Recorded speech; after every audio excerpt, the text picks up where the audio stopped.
अच्छा बच्चे, तो आज की क्लास में हम ये देखेंगे कि आप एक रिकॉर्ड को, यानी आपके पास कोई भी एक रिकॉर्ड है, आपने उस रिकॉर्ड को डिलीट करना है तो कैसे करेंगे। ओके ठीक है, और भी बहुत सारी चीजें देखेंगे आगे जाके। नाइस। बट सबसे पहले कौन सी ऐसी एसक्यूएल क्वेरी है जो हम लिखेंगे जिससे आपका रिकॉर्ड डिलीट हो जाएगा। तो देखें, सपोज करें मैंने इस रिकॉर्ड को क्या करना है बच्चे, डिलीट करना है। ठीक है, रिकॉर्ड इंसर्ट कैसे करते हैं वो हम पहले डिस्कस कर चुके हैं। ठीक है, रिकॉर्ड डिलीट कैसे करते हैं वो आज की क्लास में हम देखेंगे। तो सबसे पहले तो मैं इस टेबल का नाम यहाँ पे लिख देता हूँ। इस टेबल का नाम है बच्चे प्रोडक्ट्स। ठीक है, तो इसकी क्वेरी क्या होगी, आप लिखेंगे डिलीट। ठीक है, डिलीट फ्रॉम प्रोडक्ट्स, कि कहां से डिलीट करना है, प्रोडक्ट से। क्या डिलीट करना है, वेयर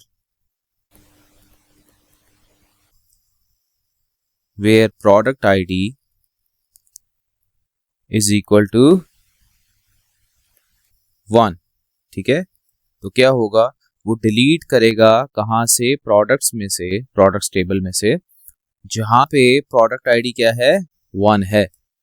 तो प्रोडक्ट आईडी जो है वो यहाँ पे 1 है, तो ये क्या होगा, डिलीट हो जाएगा।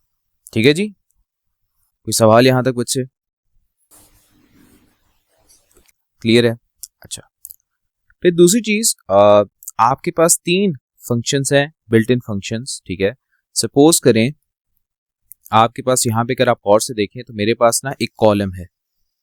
ठीक है, ये कॉलम कौन सा बच्चे, सप्लायर आईडी का, ऐसे ही है, सप्लायर आईडी का। यहाँ पे मेरे पास ना 3 ऐसे प्रोडक्ट्स हैं जो कि सप्लायर आईडी 1 की तरफ से हैं। ठीक है, पेपर में अगर आपको क्वेश्चन आता है कि count how many of the products are from supplier ID 1, तो उसकी क्वेरी लिखें। यानी कि फॉर एग्जांपल क्वेश्चन ये है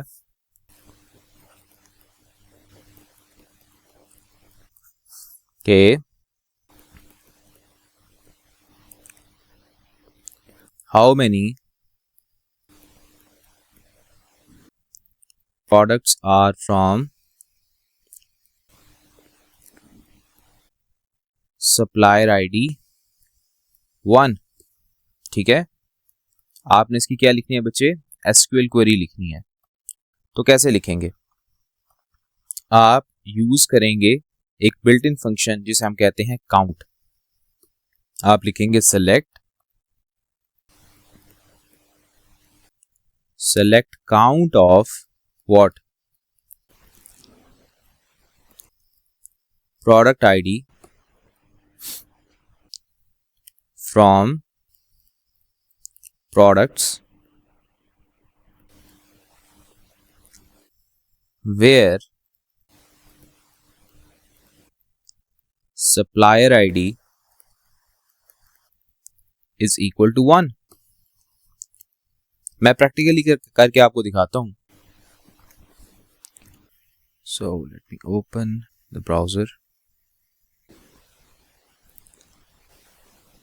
A few moments later. Okay, तो यहाँ पे अगर आप गौर से देखें तो यहाँ पे मैंने एक टेबल ओपन किया हुआ है। ठीक है, प्रोडक्ट्स का टेबल, सेम टेबल जिसके ऊपर हमने कभी क्वेरी रन की थी। तो यहाँ पे मेरे पास इस टेबल में कितने रिकॉर्ड्स हैं बच्चे, 77 रिकॉर्ड्स हैं इस टेबल में। मैंने क्या कहा था, मैंने क्या करना है, ये काउंट करना है कितने प्रोडक्ट्स जो हैं वो आपके पास सप्लायर आईडी 1 की तरफ से आए हैं। तो गौर से देखिएगा, मैं लिखूंगा select count supplier ID, sorry, product ID from products where supplier ID equals to 1। यानी कि वो काउंट करेगा कितनी प्रोडक्ट आईडीज हैं जो कि सप्लायर आईडी 1 की तरफ से हैं। तो कितनी प्रोडक्ट आईडीज हैं बच्चे, 3 ही है ना, 1 2 एंड 3। लेट्स सी, ये देखें क्या आंसर दिया उसने, 3। क्लियर है बच्चे। ओके अच्छा, अब एक और चीज करते हैं हम। सपोज करें कि वो ये कहता है कि आपके पास ये जो सप्लायर आईडी 1 जो है ना, इसके जितने भी प्रोडक्ट्स हैं उनकी टोटल प्राइस क्या है। देखिए 18 + 19 + 10 क्या बनता है?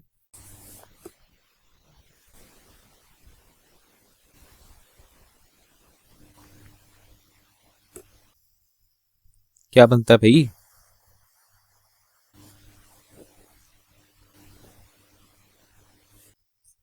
ओके, लेट्स सी कि क्या हम इस तरह की क्वेरी लिख पाएंगे। तो गौर से देखें, अगर मैं सिंपली अगर कहूं, मैं कहता हूं कि यार सेलेक्ट करो price from products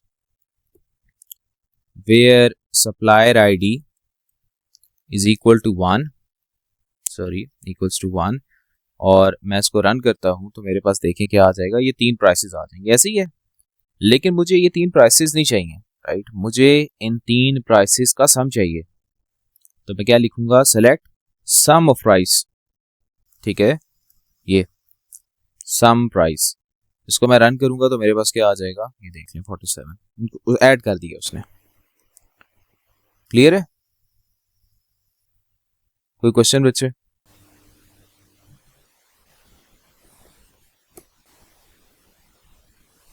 right, okay. फिर आखिरी चीज, आपके पास अगर मैं ये कहूं कि मुझे एवरेज प्राइस चाहिए जी, ठीक है, मुझे क्या चाहिए बच्चे, एवरेज प्राइस चाहिए। तो एवरेज प्राइस का क्या फॉर्मूला होगा फिर, यहाँ पे मैं क्या होगा, देखिए जैसे काउंट के लिए काउंट यूज किया और सम के लिए सम यूज किया, हाँ, तो एवरेज के लिए क्या यूज करेंगे, एवीजी। क्या यूज करेंगे, एवीजी। यानी सम की जगह मैं सिंपली अगर लिख लूं एवीजी और मैं इसको रन करूं तो मेरे पास क्या आ जाएगा, एवरेज ना। जो तीनों प्राइसेस थी उनकी एवरेज आ जाएगी। क्लियर है? कोई सवाल यहां तक बच्चे? तो वापस आते हैं फिर। ओके जी। तो दूसरा क्वेश्चन यहाँ पे वो ये पूछ सकता है जो अभी हमने किया सॉल्व, राइट। यहाँ पे मैं लिख भी देता हूँ और फिर उसकी एसक्यूएल क्वेरी भी आपको लिख देता हूँ कि सपोज करें क्वेश्चन ये आता है,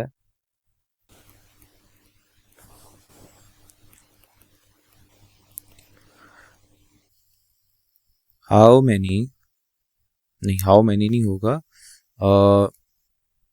total price of all products from supplier 1, right। तो क्या क्वेरी लिखेंगे उसकी हम, बोले बच्चे मौसम, क्या लिखूं यहां पे मैं, सेलेक्ट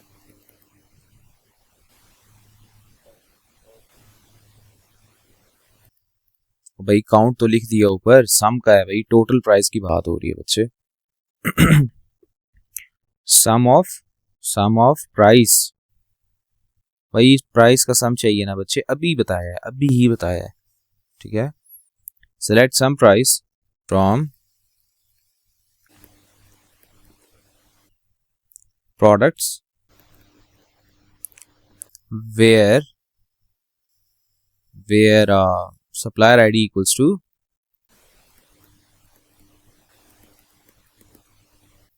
1, ठीक है। और थर्ड जो है, सपोज करो वो कहता है जी कि आपने ना एवरेज प्राइस का बताना है, ठीक है ना। सपोज आपने क्या करना है, एवरेज प्राइस का बताना है, तो टोटल प्राइस के बजाय वो एवरेज प्राइस का पूछता है आपसे। जी जी,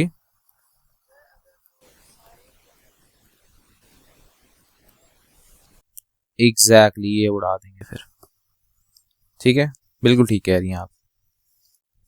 अगर वो सारे प्रोडक्ट्स की प्राइसेस का सम 4 है ना, ठीक है, तो फिर हम ये फिल्टर हटा देंगे वेयर वाला, वो सारे प्रोडक्ट्स की प्राइसेस को ऐड कर देगा, ठीक है। या फिर आपको एक टेबल दे दिया जाए जिसमें स्टूडेंट के मार्क्स हैं, ठीक है, तो आपने सारे स्टूडेंट के मार्क्स का टोटल निकालना है, ये एवरेज निकालनी है, राइट। तो वो आप वेयर वाला फिल्टर हटा देंगे, पैरल। सो अब इसकी क्वेरी क्या होगी, बिल्कुल सेम क्वेरी है, राइट, मतलब ये जो हमने यहाँ पे लिखी है, ठीक है, बिल्कुल सेम क्वेरी है, बस सम की जगह क्या आ जाएगा,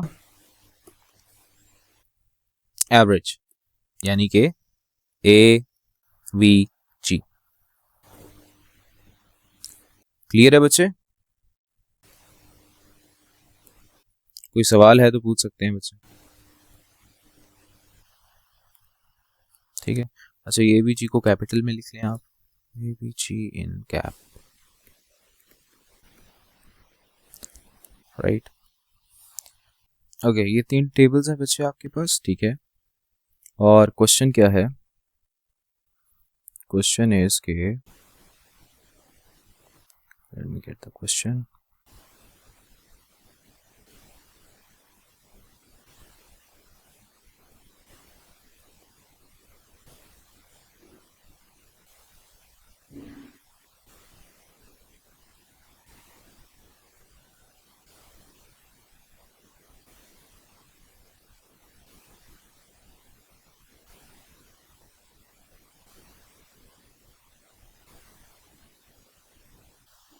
एक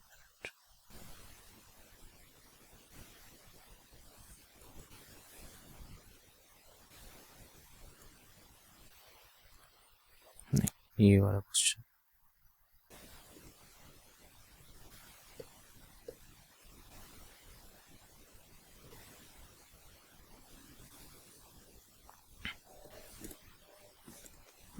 ओके जी। क्वेश्चन नजर आया बच्चे के?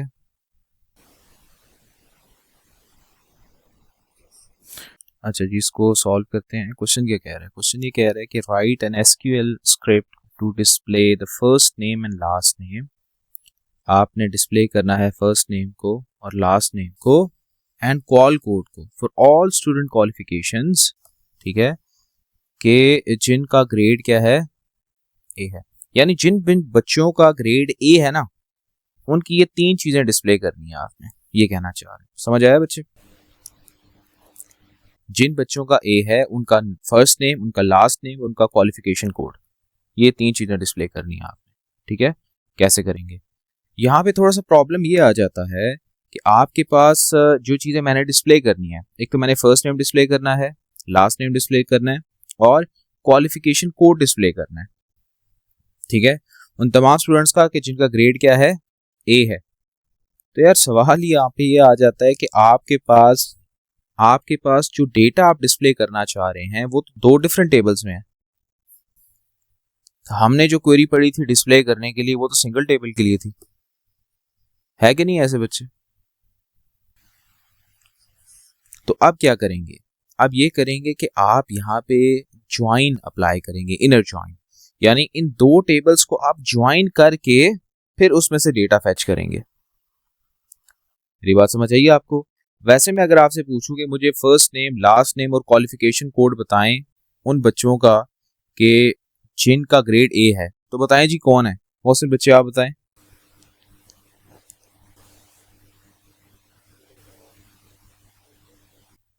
और लास्ट नेम,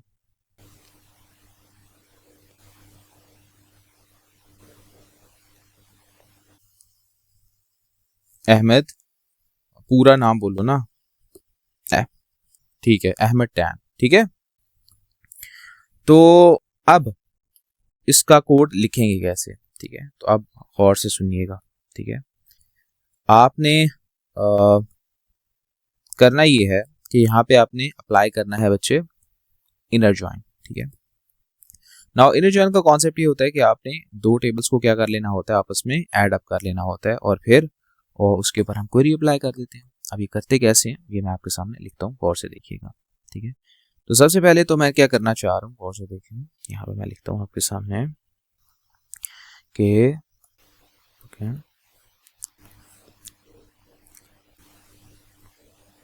सेलेक्ट करो, जूम इन कर देता हूँ, सेलेक्ट करो, क्या क्या सेलेक्ट करना है बच्चे में, first name, last name and qualification code, ठीक है। तो मैं लिखूंगा सेलेक्ट। अच्छा मुझे बताओ फर्स्ट नेम और लास्ट नेम कौन से टेबल में पड़ा हुआ है,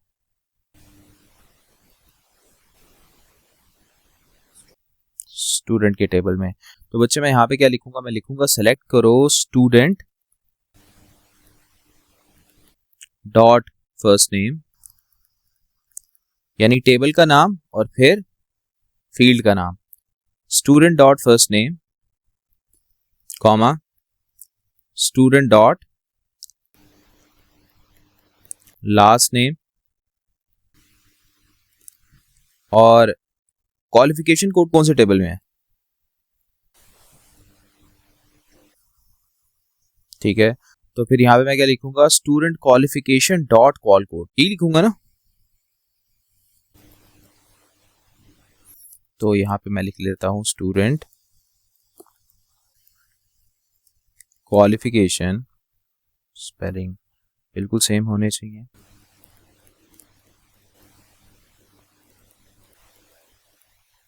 डॉट कॉल कोड, ठीक है। ये तीन चीजें मैंने क्या कर ली बच्चे, सेलेक्ट कर ली। From which table, from one table और टू टेबल्स, बताएं। एक दो टेबल्स में से पिक की है तो उन दो टेबल्स का नाम लिख दूंगा, from student comma student qualification,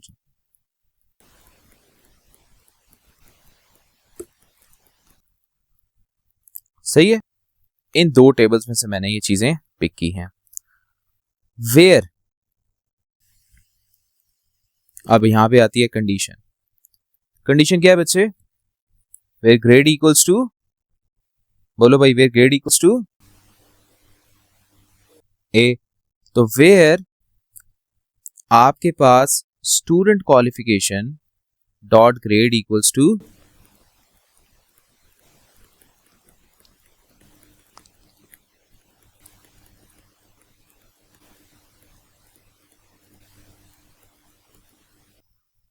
A, and अब यहां पे हम अप्लाई करेंगे ज्वाइन बच्चे, यानी कि मैंने आपको क्या कहा था कि इन दो टेबल्स को आपस में हमने क्या करना है बच्चे, इन दो टेबल्स को हमने ज्वाइन करना है।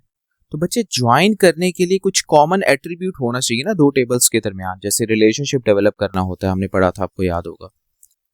तो इन दो टेबल्स के दरमियान कौन सा कॉमन एट्रीब्यूट है मोहसिन बच्चे,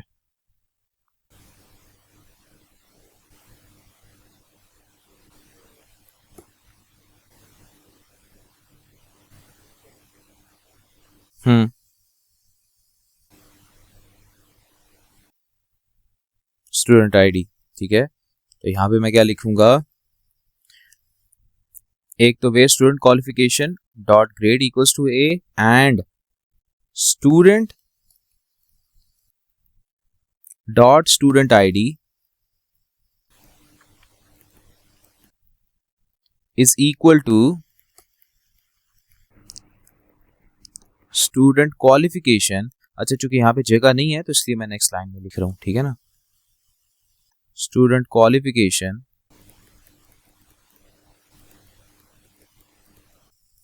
डॉट स्टूडेंट आईडी, ठीक है। तो ये बच्चे आपने यहां पे क्या अप्लाई कर दिया है, ज्वाइन अप्लाई कर दिया, क्लियर।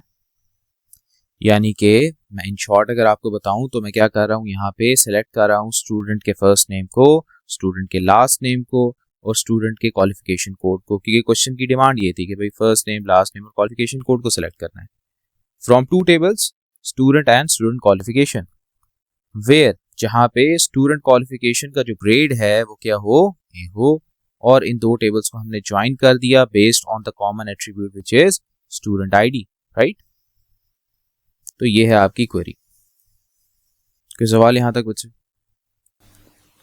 अच्छा जी, अब इसको करने का एक और मेथड भी है, ठीक है। दोनों मेथड आपको आने चाहिए, मेथड 2 भी है इसका एक। मेथड 2 क्या है देखते हैं हम।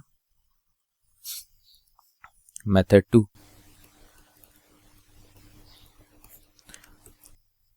आप क्या करेंगे, यहां पे आप लिखेंगे जी के सेलेक्ट, क्या क्या सेलेक्ट करना था आपने, first name, last name and call code.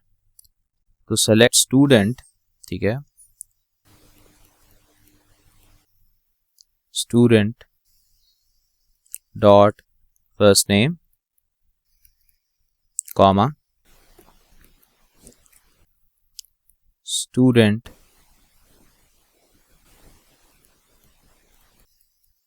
Dot last name. ये बड़ा मुश्किल है लिखना है इसको कैपिटल लेटर्स में, ठीक है। First name dot last name और फिर स्टूडेंट क्वालिफिकेशन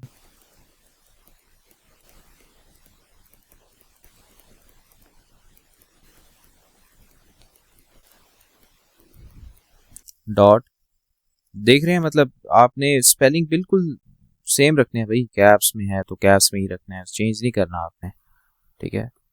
मुश्किल काम है थोड़ा सा लेकिन ये करना है आपने, ठीक है। Student qualification dot call code, ठीक है जी। तो ये तीन चीजें हम सिलेक्ट कर रहे हैं फ्रॉम टू टेबल्स, ऐसे ही है बच्चे, फ्रॉम टू टेबल्स। पहला कौन सा है, स्टूडेंट, ऐसे ही है फ्रॉम स्टूडेंट, और दूसरा कौन सा बच्चे,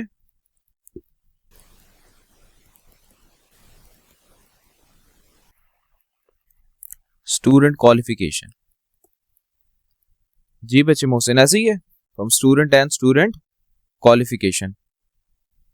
आपने क्या करना है, स्टूडेंट और स्टूडेंट क्वालिफिकेशन को क्या करना है बच्चे, आपस में ज्वाइन करना है, ठीक है।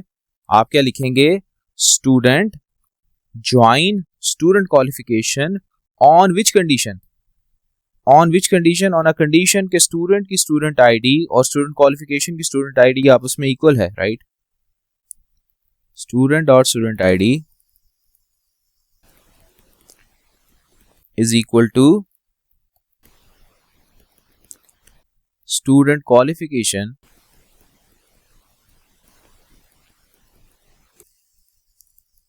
डॉट स्टूडेंट आईडी, ठीक है जी। वेयर, वेयर क्या, where student qualification dot grade equals to A, यही है ना बच्चे।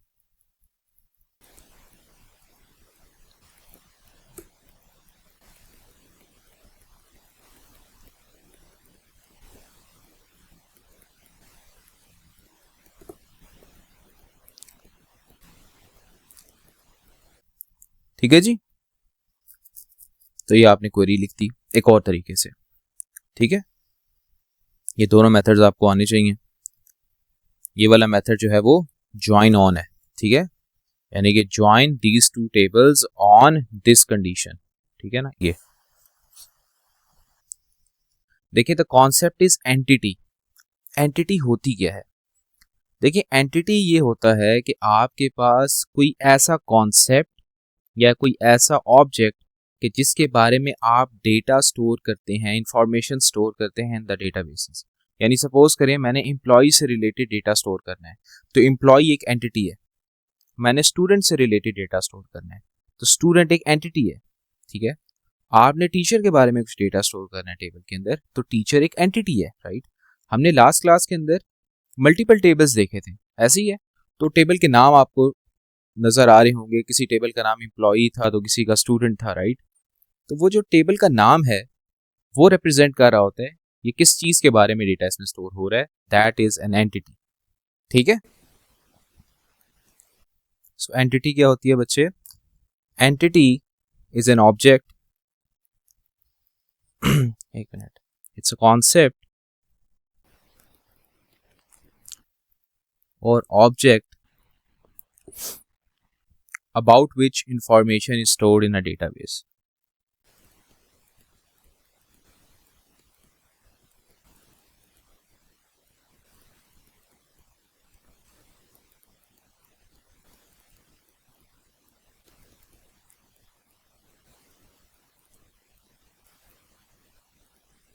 ठीक है, इससे हम क्या कहते हैं बच्चे, एंटिटी कहते हैं, सही है।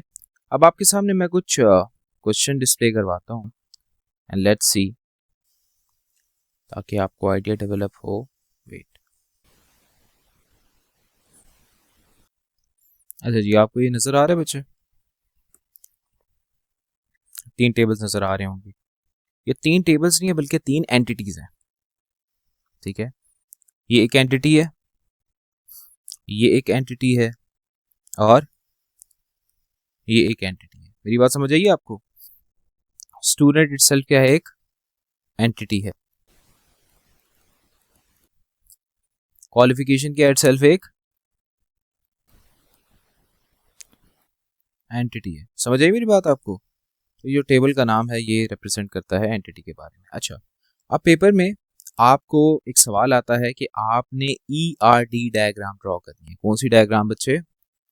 ERD, ठीक है। ERD stands for entity relationship diagram, यानी जितनी भी आपके पास ये एंटिटीज होती हैं इनके दरमियान कोई ना कोई रिलेशनशिप भी होता है। अब वो रिलेशनशिप क्या होता है वो यहाँ पे मैं आपको बताता हूँ, ठीक है। देखें सॉरी, आपके पास जो टाइप्स ऑफ रिलेशनशिप हैं बच्चे, वो हैं आपके पास 4। कौन कौन से? एक है आपके पास बच्चे 1-to-1 रिलेशनशिप, ठीक है। दूसरा है आपके पास 1-to-many रिलेशनशिप। तीसरा है आपके पास many-to-one, और फिर आपके पास आता है many-to-many। सही है। अच्छा, 1-to-1 रिलेशनशिप अगर आपने ड्रॉ करना है तो आप कैसे ड्रॉ करेंगे? ठीक है, मतलब कि ऐसे है कि आपके पास एग्जांपल ले लेते हैं, एक फॉर एग्जांपल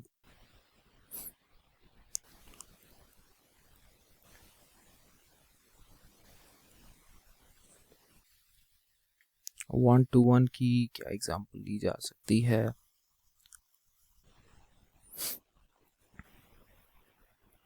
सपोज करें कि आपके पास एक टीचर है और एक स्कूल है। एक टीचर एक स्कूल के अंदर पढ़ा रहा है, राइट। सो ये एक 1-to-1 रिलेशनशिप की एग्जांपल हो सकती है, ठीक है। अच्छा, 1-to-many की बात करें तो एक टीचर के मैनी स्टूडेंट्स होते हैं, ऐसे ही है।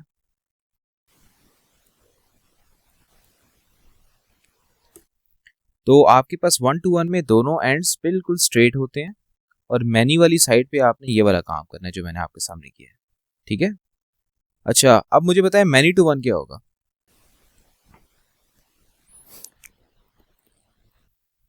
स्टूडेंट टीचर, यानी कि यहाँ पे जब मैं बनाऊंगा स्टूडेंट टीचर, तो मुझे बताएं आप ये वाला सिंबल जो है मैं किस साइड पे बनाऊंगा, इस साइड पे या इस साइड पे? लेफ्ट साइड पे, स्टूडेंट वाली साइड पे, ठीक है। ये मैनी टू वन हो गया। और मैनी टू मैनी क्या होगा? फॉर एग्जांपल आपके पास कस्टमर्स हैं और प्रोडक्ट्स हैं, ठीक है। क्लियर है? Many to many. ये डिपेंड करता है, ऑब्वियसली हम टेबल देख के बताएंगे कि यहाँ पे रिलेशनशिप कौन सा बन रहा है, ठीक है। यहाँ तक कोई सवाल बचे? 4 किस्म के रिलेशनशिप्स होते हैं आपके पास, ये मैंने आपके सामने बना दिए। कोई सवाल यहाँ तक? अच्छा, तो जो एंटिटी होती है ना बच्चे, उसको हम इस तरह बॉक्स के अंदर लिख रहे होते हैं, ठीक है, ये इस तरह से।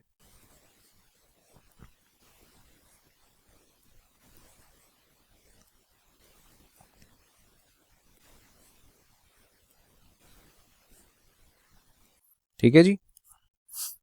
अच्छा, वापस आते हैं ऊपर। अब अगर मैं इसको देख के आपको ये कहूँ कि जी पेपर में सवाल इस तरह से है, आपको क्वेश्चन भी दिखा देता हूँ इसका।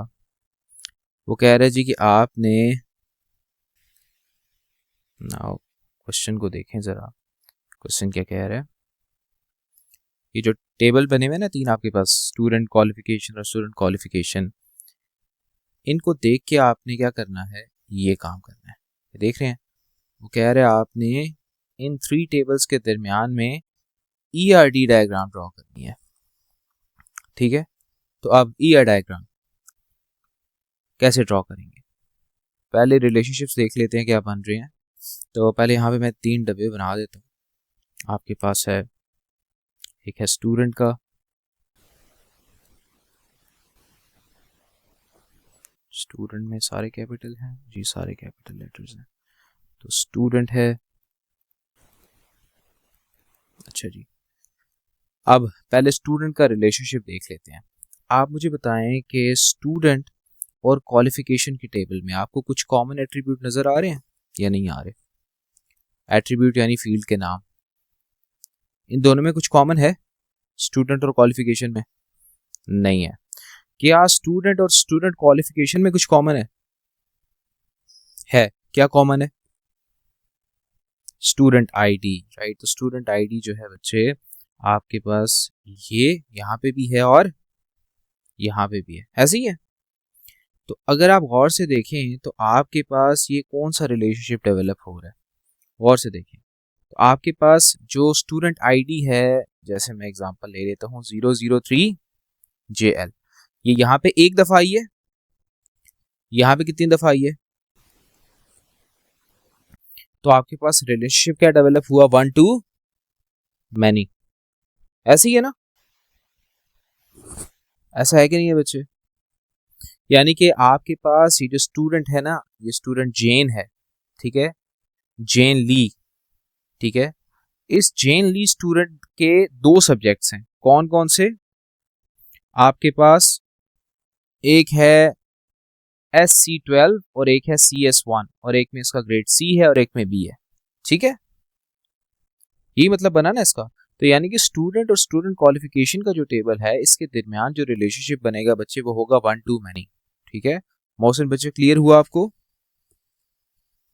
ठीक है, तो यहाँ पे मैं लिख लेता हूं कि स्टूडेंट और स्टूडेंट क्वालिफिकेशन, स्टूडेंट बल्कि थोड़ा सा बड़ा बनेगा, तो मैं इसको यहाँ से रिमूव कर रहा हूँ, student qualification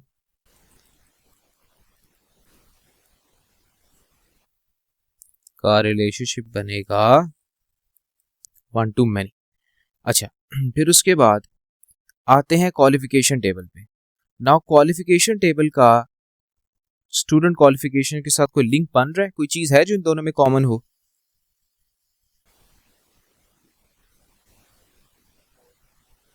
call code, right. मतलब कि आपके पास ये जो कॉल कोड है और ये जो कॉल कोड है, क्या है बच्चे? सेम है, ठीक है। तो इनका रिलेशनशिप आपस में डेवलप हो सकता है। देखें, दो एंटिटीज के दरमियान रिलेशनशिप बनाने के लिए कुछ कॉमन एट्रीब्यूट या कॉमन फील्ड का होना जरूरी है, जो कि कॉमन सेंस है, राइट। तो आप मुझे बताएं कि क्वालिफिकेशन और स्टूडेंट क्वालिफिकेशन में कौन सा रिलेशनशिप डेवलप हो रहा है? 1 to many?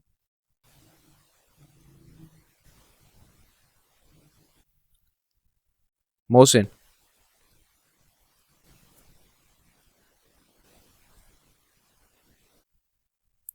गौर से देखो।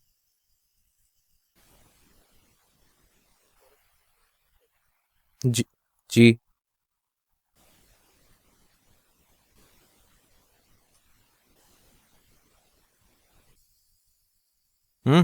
बताओ ना बच्चे। अबे जल्दी बोल, कल सुबह पनवेल निकलना। उसका स्टूडेंट क्वालिफिकेशन के साथ जो बनेगा वो क्या बनेगा? 1 to many का, ठीक है। सो इस तरह से बच्चे ERD डायग्राम ड्रॉ की जाती है। क्लियर? कोई सवाल? ग्रेट। अच्छा जी, अगले टॉपिक की तरफ बढ़ते हैं। और नेक्स्ट टॉपिक इस बच्चे आपके पास नॉर्मलाइजेशन। इसके अलावा बाकी जो थ्योरी है उसके नोट्स मैं आपको दे दूंगा, बस थ्योरेटिकल कंटेंट ही है, ठीक है। कि वाई डेटाबेस इज इम्पॉर्टेंट, मतलब हमने जो फाइल हैंडलिंग पढ़ी थी ना, आप लोगों को याद होगा, ठीक है। कोड के अंदर डेटाबेस जो है क्यों फाइल मैनेजमेंट सिस्टम से बेहतर क्यों है, ये वो चीज़ जो है वो हम उसके कुछ प्रोज एंड कॉन्स देखेंगे, ठीक है। लेकिन उससे पहले, बल्कि पहले ना मैं आपको वही बता देता हूँ, ठीक है, कि आपके पास ये क्यों बेहतर है why database is more important या better than your file based system. ठीक है, तो दूसरा the next topic is बच्चे limitation of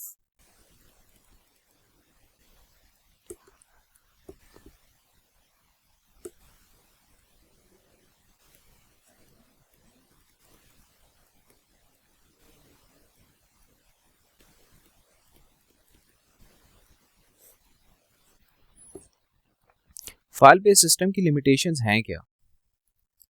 देखिए, फाइल बेस्ड सिस्टम में क्या होता है, आपके पास कोई भी अगर एक फाइल है तो उस फाइल के अंदर data is repeated more then in one file. आपके पास सपोज करें एक फाइल है, वो फाइल जो है मल्टीपल लोगों के पास होगी, ठीक है, तो डेटा क्या हो रहा होगा, रिपीट हो रहा होगा। लेकिन डेटाबेस में ऐसा नहीं होता, ठीक है, यहाँ पे डेटा रिडंडेंसी जो है वो कम होती है, क्योंकि एक सेंट्रल डेटाबेस होता है, सारे उसी को एक्सेस कर रहे होते हैं।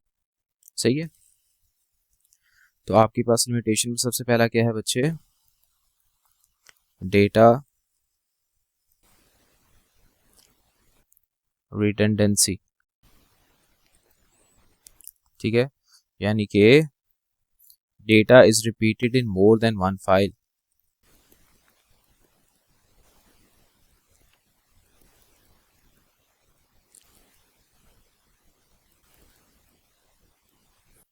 इस साइड पे लिख देता हूँ मोर देन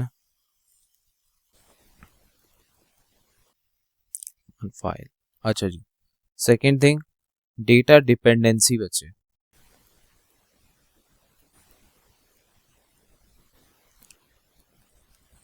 मुझे ये बताएं कि अगर मैं फाइल के अंदर कुछ चेंज करूं तो जो मैंने कोड लिखा था मुझे वो भी चेंज करना पड़ेगा ना ऑल टुगेदर।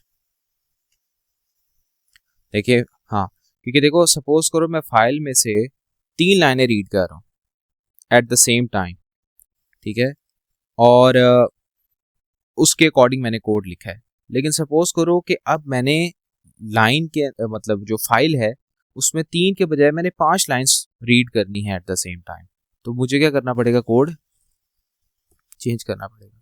यानी मैं सिंपल टर्म्स में अगर बात करूं तो ऐसे है कि फाइल के अंदर एक बंदे का डेटा जो है वो 3 डिफरेंट लाइंस में लिखा हुआ है, ठीक है, लेकिन अगर मैं एक नई फील्ड ऐड कर दूं और हर बंदे का डेटा 3 के बजाय 4 लाइनों में है, तो बच्चे कोड चेंज करना पड़ जाएगा ना मुझे, क्या नहीं करना पड़ेगा आयशा, राइट। तो आपके पास डेटा डिपेंडेंसी आ जाती है। Changes to the data means changes to the program accessing file.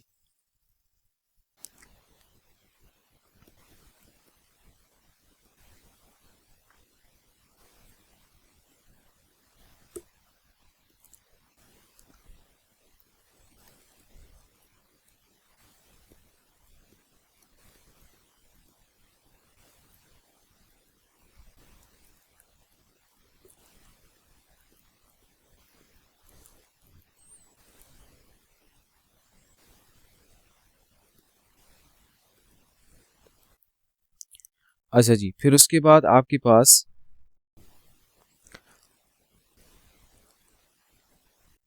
Lack of data privacy.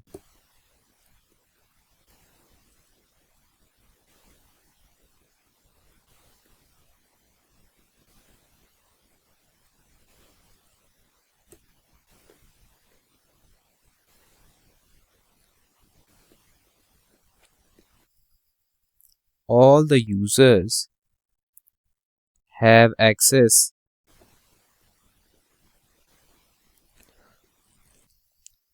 to all of data. Let's go.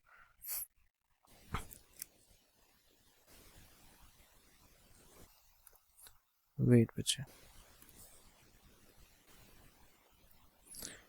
all of data if data is in single flat file.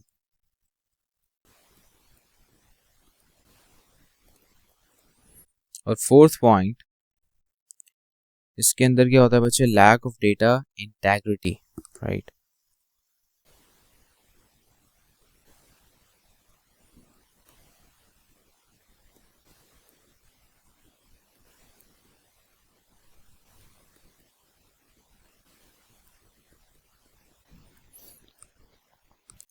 Lack of data integrity का मतलब क्या है कि entries that should be same can be different in different places. वो entries जो कि consistent होनी चाहिए, हर जगह सेम होनी चाहिए, डिफरेंट होंगी डिफरेंट प्लेसेस पे।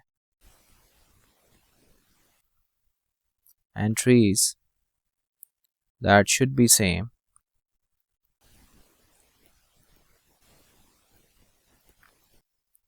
will be different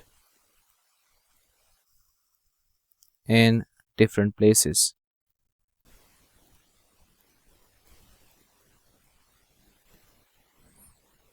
ठीक है जी। तो ये कुछ पॉइंट्स हैं जो कि आपको पता होने चाहिए। ठीक है, आपके पास क्या बेनिफिट प्रोवाइड करता है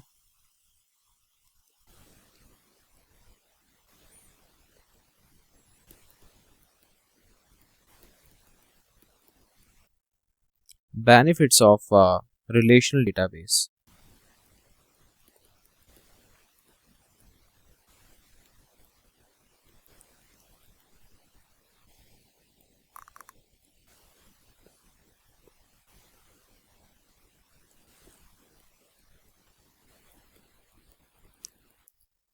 Over a flat file.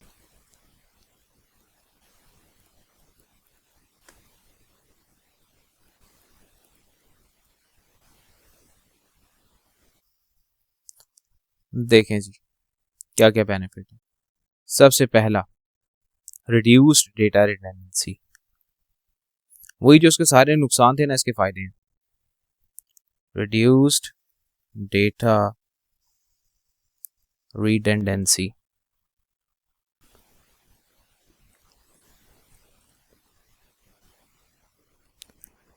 reduced data dependency,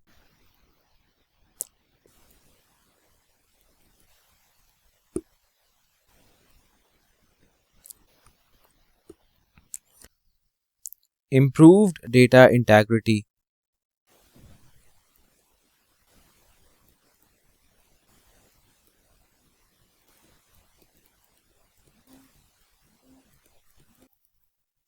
एक मिनट बच्चे, just a minute.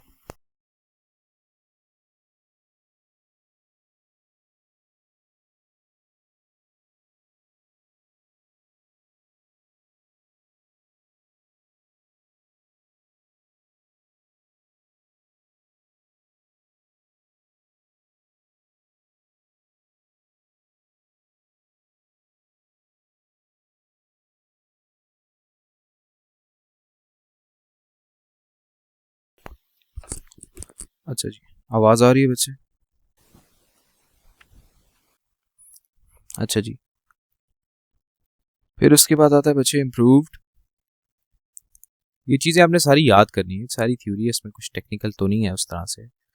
Data privacy होती है डेटाबेस के अंदर, रिटेंडेंसी कम होती है, डेटा डिपेंडेंसी कम होती है, यानी कि अगर आपने डेटाबेस में कुछ चेंज किया है तो कोड में चेंज करने की जरूरत नहीं है आपको।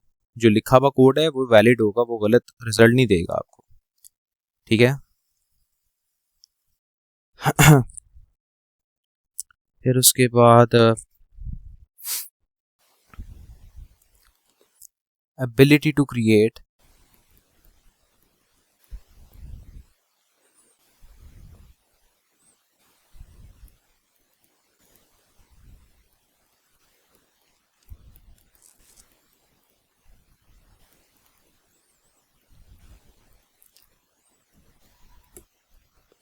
ad hoc queries।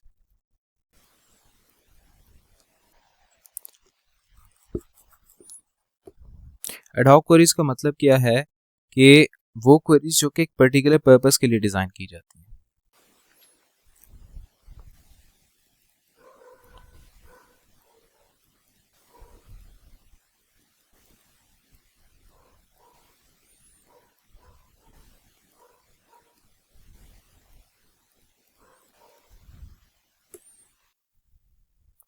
ठीक है जी। कोई सवाल है तो आप पूछ सकती हैं, पूछ सकते हैं आप। क्लियर है यहाँ तक? ओके, मुझे 2 मिनट देंगे, मैं आता हूँ। इतनी देर में आप ये चीज़ें सोचें जो मैंने करवाई हैं थोड़ी सी, I am just coming right, फिर मैं आगे आपको कुछ और बताता हूँ। देखें बच्चे, आपके पास सपोज करें एक टेबल है, उस टेबल का नाम क्या है? एम्प्लॉई। ठीक है, अब उस टेबल के अंदर आपके पास ये मल्टीपल एट्रीब्यूट्स हैं, ऐसे ही है। अच्छा, आपके पास बच्चे ये जो आईडी है ये क्या होती है बच्चे? प्राइमरी की, ऐसे ही है ना, because it uniquely identifies every record in the table. ऐसा है कि नहीं? ये जो आईडी आपकी क्या है बच्चे? प्राइमरी की है। ऑन दी अदर हैंड मुझे बताएं, क्या CNIC भी यूनिकली आइडेंटिफाई कर सकती है एम्प्लॉयज को या नहीं? कर सकती है। तो बच्चे CNIC can be considered as a candidate key. ठीक है, इसको हम क्या कह सकते हैं? ये क्या है बच्चे? कैंडिडेट की है, यानी ऐसी की जो कि पोटेंशियल रखती हो टू रिप्लेस द प्राइमरी की। मेरी बात समझ आ गई आपको कि नहीं आई?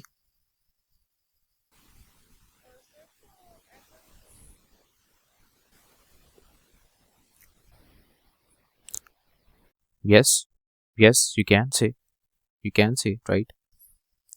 तो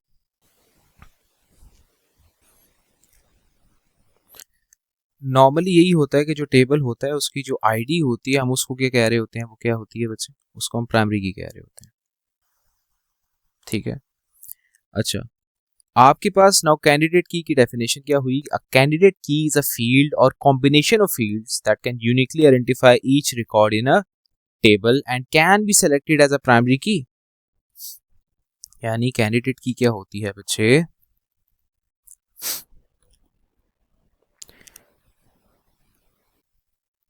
candidate key is a field और set of fields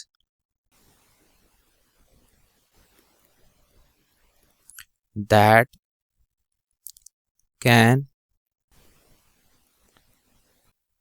uniquely identify each record in a table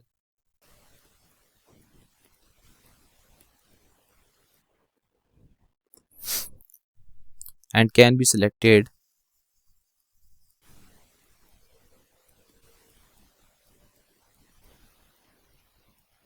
as a primary key।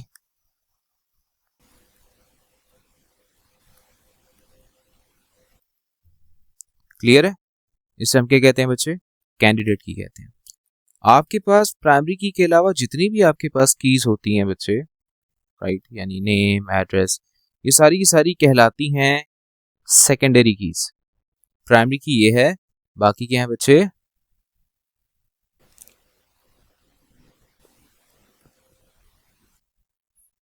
Clear है बच्चे? कोई सवाल?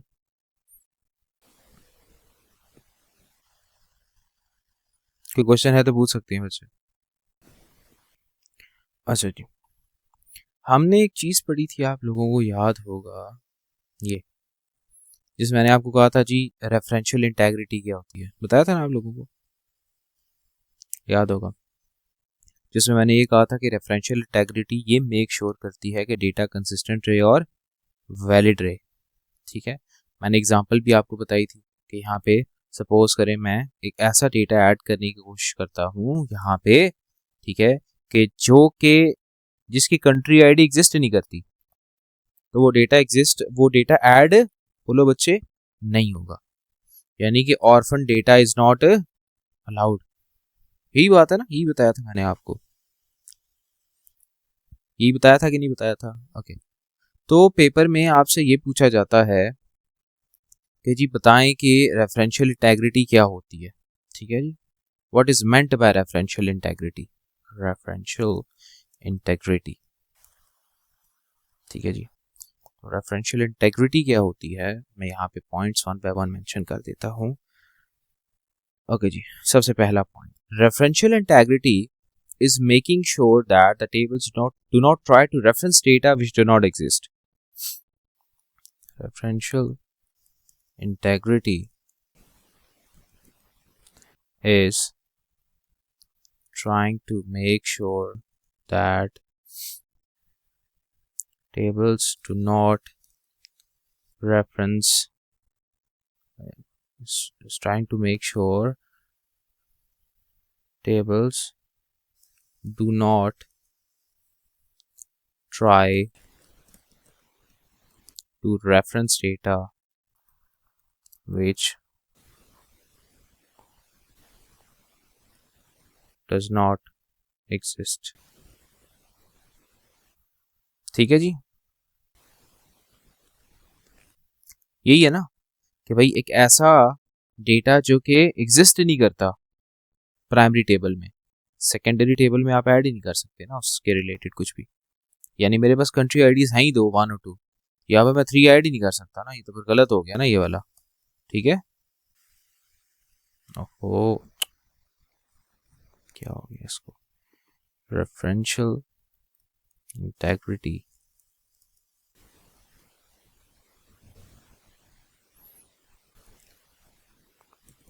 is making sure that tables do not try to reference data which does not exist. अच्छा जी, दूसरा point, a primary key cannot be deleted unless all dependent records are already deleted. यानी कहने का मकसद ये है कि यहाँ कस्टमर टेबल को अगर देखें आप गौर से, तो कस्टमर टेबल के अंदर मेरे पास जो एलिस और एमा है वो यूएसए से हैं, ऐसे ही है।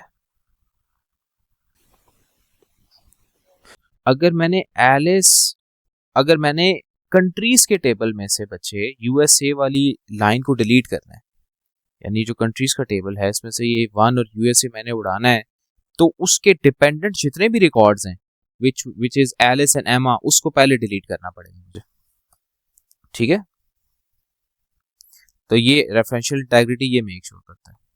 ठीक है, यानी it enforces the relationship right between 2 tables.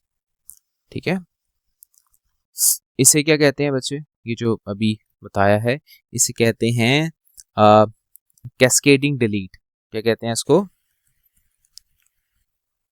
Cascading delete. अच्छा जी, फिर अगला पॉइंट क्या है कि a primary key can not be updated, a primary key can not be updated unless all dependent records are already updated. इसे क्या कहते हैं, कैस्केडिंग अपडेट। ठीक है, अच्छा फिर उसके बाद एवरी फॉरेन की value has a matching value in the corresponding primary की टेबल। एवरी फॉरेन की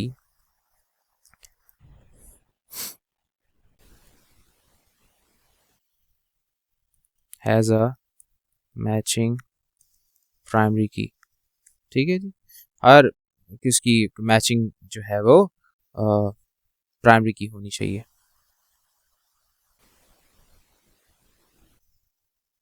और फिर बस ठीक है, इतना ही बहुत है। This is what the referential integrity is बच्चे।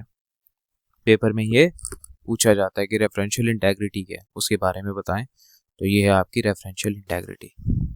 ठीक है, डेटा रिडंडेंसी क्या होती है बच्चे, मतलब कि डेटा की रेपिटेशन। ठीक है,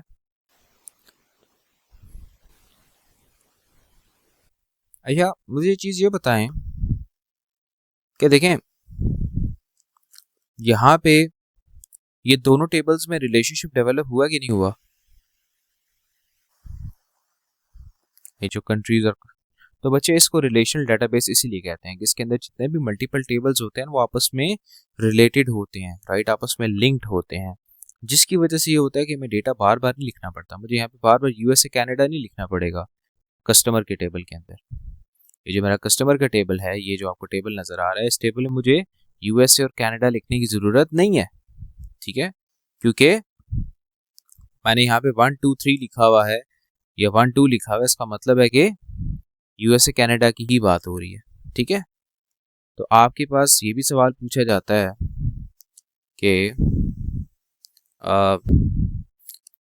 how a relational database can help to reduce data redundancy, ठीक है। ये सवाल पूछा जाता है कि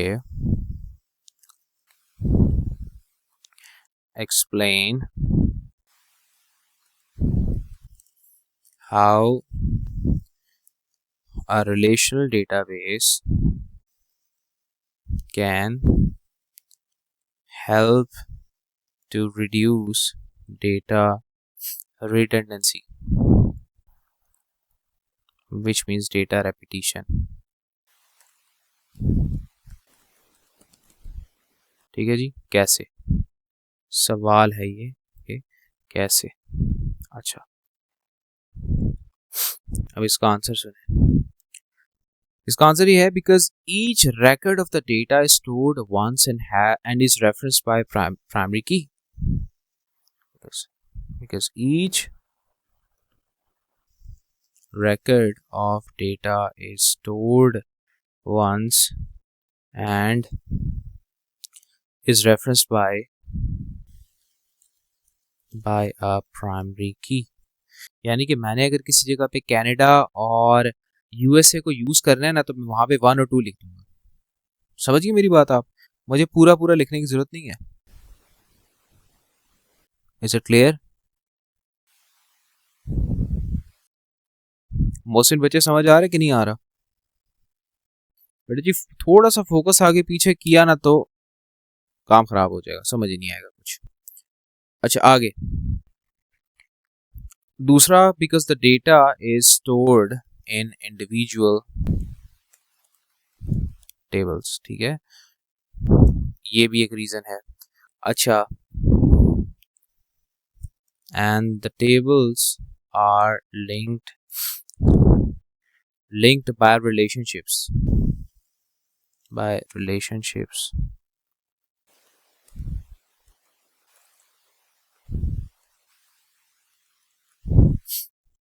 by the proper use of primary and foreign key।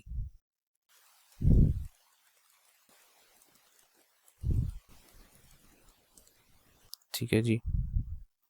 और by enforcing referential integrity,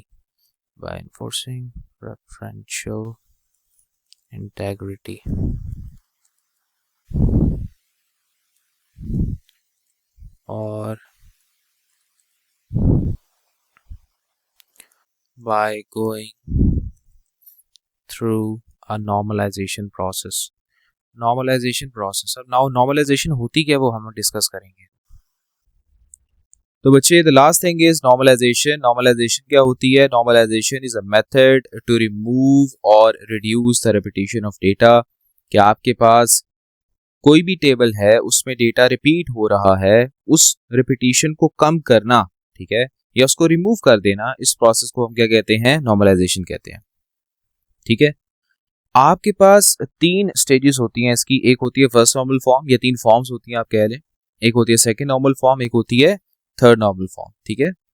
आपके पास कोई भी टेबल फर्स्ट नॉर्मल फॉर्म में कब माना जाता है, राइट, उसकी सर्टेन कंडीशंस हैं। वो क्या क्या है, यहाँ पे कंडीशंस मेंशन कर देता हूँ, ठीक है।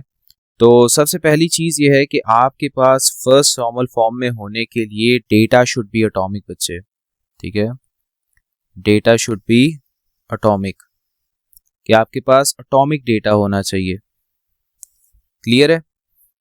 दूसरी चीज, आपके पास no repeated groups of data, आपके पास रिपीटेड ग्रुप्स ऑफ डेटा नहीं होने चाहिए। ये चीजें आपने एज इट इज रट्टा लगा लेनी है फिलहाल के लिए, ठीक है ना, of data. Second normal form के अंदर कोई भी टेबल तब माना जाता है, एक तो वो फर्स्ट नॉर्मल फॉर्म में हो प्लस उसके अंदर कोई पार्शियल डिपेंडेंसी ना हो, नो पार्शियल डिपेंडेंसी, ठीक है।